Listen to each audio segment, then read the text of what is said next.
নমস্কার বন্ধুরা, কেমন আছো? আশা করি সবাই ভালো আছো। আজকে আমি আবার চলে এসেছি তোমাদের কাছে একটা রেসিপি নিয়ে। আজকে হবে চিংড়ি মাছের মালাইকারি। তো আমার চিংড়ি মাছটা কেটে ধুয়ে নেওয়া হয়ে গেছে। এবার পুরো ভিডিওটা দেখার জন্য অনুরোধ রইল। এবার আমি কড়াই বসিয়ে দেবো। কড়াই বসিয়ে দেওয়া হয়ে গেছে। এবার আমি একটু লবণ আর একটু হলুদ মাছ কাটাকে মাখিয়ে নেব। এই দেখো বন্ধুরা, আমার কড়াই বসিয়ে দেওয়া হয়ে গেছে। কড়াইতে একটু তেল দিয়ে দেব। তেলটা গরম হয়ে এসেছে। এবার আমি মাছগুলো দিয়ে দেব, চিংড়ি মাছগুলো দিয়ে দেবো।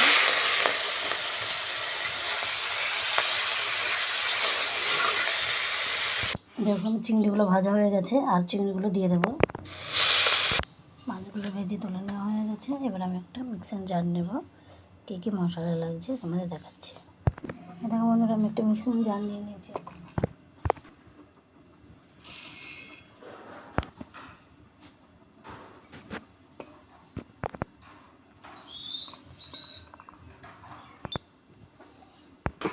দুটো কাজু দেবো, কাজু দিয়ে পেস্ট করে নেব। ওই কড়াইয়ের মধ্যে আমি আরেকটু তেল দিয়ে দেবো।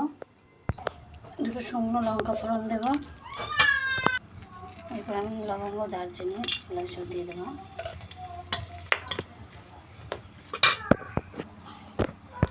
এরপর আমি কালো জিরে ফোড়ন দেবো।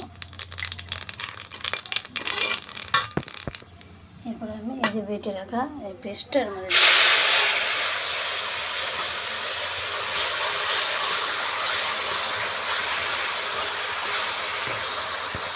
পেঁয়াজগুলো দিতে ভুলে গেছিলাম, পেঁয়াজটা এটাতে দিয়ে দিই। এরপর আমি অনেকগুলো লবণ পরিমাণ মতো দিয়ে আমি একটু এবার কষিয়ে নেব। এবার আমি চিংড়ি মাছগুলো দিয়ে দেবো।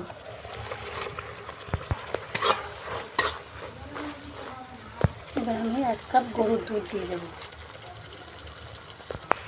আমি একটু এর মধ্যে জল দিয়ে দেবো। মিক্সার জার ধোয়া জলটা আমি এর মধ্যে অ্যাড করলাম। এবার আমি কিছুক্ষণ ফুটিয়ে নামিয়ে নেব। আমার হয়ে গেছে। এবার আমি নামিয়ে নিব। নামিয়ে তোমাদেরকে দেখাচ্ছি। দেখো বন্ধুরা, কত সুন্দর হয়েছে। একবার এরকম করে খেয়ে দেখবে, খেতে অসাধারণ লাগবে। আর পুরো ভিডিওটা দেখার জন্য থ্যাংক ইউ। ভালো লাগলে লাইক, কমেন্ট, শেয়ার করবে। কমেন্ট করতে অবশ্যই করে জানাবে। কমেন্ট করতে ভুলবে না। আবার ফিরে আসবো অন্য কোনো রেসিপি, অন্য কোনো ভিডিও নিয়ে। আজকে এই পর্যন্ত।